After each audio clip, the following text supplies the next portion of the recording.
এই ব্যস্ততম শহরে একটু আনন্দের খোঁজে আমরা একটি পিকনিকের আয়োজন করেছিলাম।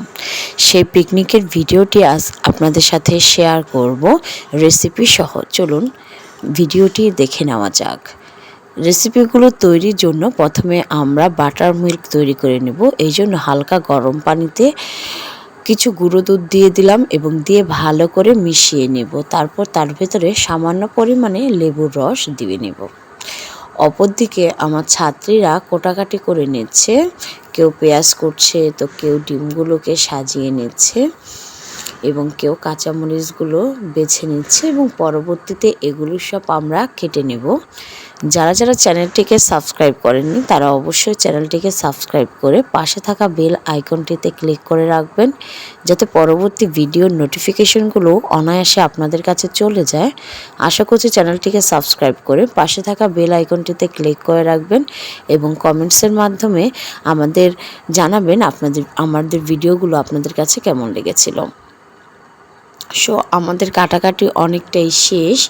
এখন আমরা রেসিপিগুলো তৈরি করা শুরু করব। তো এখানে আমি মুরগি ভালো করে পরিষ্কার করে নিয়েছি, তারপর তার ভিতরে লবণ এবং সামান্য পরিমাণে ফুড কালার দিয়ে ভালো করে মিশিয়ে নিচ্ছি। অবশ্যই এই সময় ভালো করে মিশাবেন এবং ফুড কালার হিসেবে কমলা রঙটি ব্যবহার করবেন।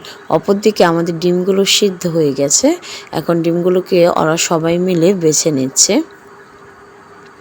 আমরা আসলে আজকে ছাদে রান্না করব, লাকড়ির চুলায়।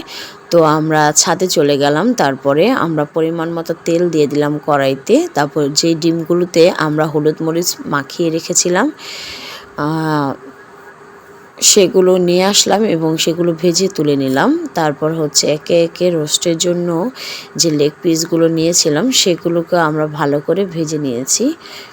তারপরে আলুগুলো যেগুলো লবণ এবং হলুদ মেশানো ছিল সেগুলো ভেজে নিলাম।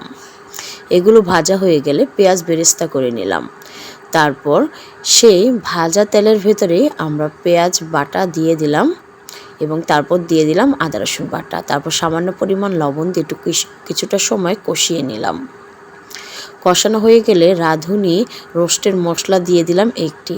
তারপর সামান্য পরিমাণে আমরা এখানে পানি ব্যবহার করব। পানি দিয়ে মশলাটাকে ভালো করে কষিয়ে নেব। কষানো হয়ে গেলে তারপর কিছু কাঁচামরিচ দিয়ে আবার একটু পানি দিব। পানি দিয়ে আবার নেড়ে চেড়ে কিছুটা সময় যখন তেল ভেসে উঠবে তারপর আমরা রোস্টগুলো দিয়ে একটু কষিয়ে নেব। ভালো করে কষানো হয়ে গেলে তারপর তার ভেতরে ভেজে রাখা আলুগুলো দিয়ে আবার কিছুটা সময় সামান্য পানি দিয়ে কষিয়ে নেব। যত বেশি কষাবেন তত বেশি খেতে মজা লাগবে। তারপর আবার আরেকটা রোস্টের মশলা আমরা এখানে দিয়ে দিলাম, দিয়ে সামান্য পরিমাণে পানি এবং শেষ দিক দিয়ে একটু চিনি দিয়ে দিলাম। এখন আরেকটু জাল করে নিয়ে তারপর যে বাটার মিল্কটা তৈরি করে রেখেছিলাম সেটা দিয়ে দিলাম। দেওয়ার পর একেবারে শেষে আমরা পেঁয়াজের বেরেস্তা এখানে দিয়ে দিব।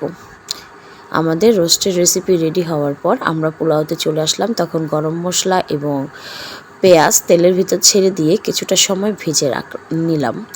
তারপরে আগে থাকতে ধুয়ে ঝরিয়ে রাখা পোলাওয়ের চালগুলো এখানে দিয়ে দিলাম। অবশ্যই চেষ্টা করবেন 30 মিনিট পানিতে ভিজিয়ে চালটাকে ভালো করে পানিগুলো ছেঁকে তারপর ব্যবহার করবেন। তারপর চালগুলো ভাজা হওয়ার পর পরিমাণ মতো পানি দিয়ে দিলাম এবং ঢাকনা দিয়ে ঢেকে রাখবো। এই অবস্থায় কোনোভাবে নাড়া যাবে না। যখন পানিটা শুকিয়ে আসবে তখন উল্টে পাল্টে নেড়ে চেড়ে দিতে হবে।